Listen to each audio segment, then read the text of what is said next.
കഷ്ടമാണ്. കാസർഗോഡ് കുബണ്ണൂരിലെ മാലിന്യ സംസ്കരണ പ്ലാന്റിൽ വീണ്ടും തീപിടുത്തം. തീ അണയ്ക്കാൻ ശ്രമം തുടരുകയാണ്. അരുൺ പൂപ്പറമാരോട് ആവർത്തിച്ചുള്ള തീപിടുത്തത്തിന് കാരണം എന്താണെന്നാണ് അറിയാൻ കഴിയുന്നത്. ഇപ്പോൾ നല്ല ചൂടുകാലമാണ്, വെയിൽക്കാലമാണ്. തീ അണയ്ക്കൽ കുറച്ച് ശ്രമകരവുമാകും ചിലപ്പോൾ. അരുൺ, അഷ്മി, അല്പസമയം മുമ്പാണ് കുബണൂരിലെ ഈ മാലിന്യ സംസ്കരണ പ്ലാന്റിൽ വീണ്ടും തീപിടുത്തമുണ്ടായത്. ഇത് മംഗൽപാടി പഞ്ചായത്തിലെ മാലിന്യങ്ങൾ സംസ്കരിക്കുന്ന മാലിന്യ പ്ലാന്റാണ്. ഇവിടെ കഴിഞ്ഞ ഈ മാസം 13-ാം തീയതി വൻ തീപിടുത്തമുണ്ടായിരുന്നു. അത് വലിയ രീതിയിൽ തീ വ്യാപിക്കുകയും ആരോഗ്യ പ്രശ്നങ്ങൾ ഉൾപ്പെടെ സമീപവാസികൾക്ക് ഉണ്ടാവുകയും ചെയ്തിരുന്നു. 4ഓളം ഈ അഗ്നിരക്ഷാ സേനയുടെ യൂണിറ്റ് എത്തിയാണ് ആ ഘട്ടത്തിൽ തീ അണച്ചത്. ഇന്നും സമാനമായിട്ടുള്ള സാഹചര്യത്തിലേക്കാണ് പോകുന്നത്.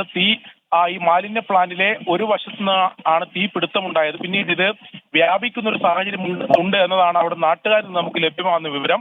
നിലവിൽ ഒരു യൂണിറ്റാണ് ഇപ്പോൾ അവിടെ അഗ്നിരക്ഷാ സേനയുടെ ഒരു യൂണിറ്റാണ് ഇപ്പോൾ നിലവിൽ ഈ സ്ഥലത്ത് എത്തിയിട്ടുള്ളത്. 2 യൂണിറ്റ് കൂടി, കാസർഗോഡ് നിന്ന് 2 യൂണിറ്റ് കൂടി അല്പസമയത്തിനകം തീ അണക്കുന്നതിന് വേണ്ടി ഈ പ്ലാന്റിലേക്ക് എത്തിച്ചേരും എന്നതാണ് നമുക്ക് മനസ്സിലാക്കാൻ സാധിക്കുന്നത്. 3 ഏക്കറോളം സ്ഥലത്താണ് ഈ മാലിന്യ പ്ലാന്റ് സ്ഥിതി ചെയ്യുന്നത്. നമുക്ക് ഈ മംഗൽപാടി പഞ്ചായത്തിന്റെ ഒരു പൊതു സാഹചര്യം അറിയാം. നേരത്തെ തന്നെ വലിയ ചർച്ചയായതാണ്. സംസ്ഥാന തലത്തിൽ പോലും മന്ത്രി തല ഇടപെടൽ പോലും ഉണ്ടായതാണ്. വലിയ മാലിന്യ പ്രശ്നം നിലനിൽക്കുന്ന ഒരു പഞ്ചായത്താണ്. അതിനുശേഷമാണ് ഇത്തരത്തിൽ ഈ മാലിന്യ പ്ലാന്റിന്റെ പ്രവർത്തനം അവിടെ കൂടുതൽ ശക്തമാക്കുകയും ആ രീതിയിലുള്ള ക്രമീകരണം ഒരുക്കുകയും ചെയ്തത്.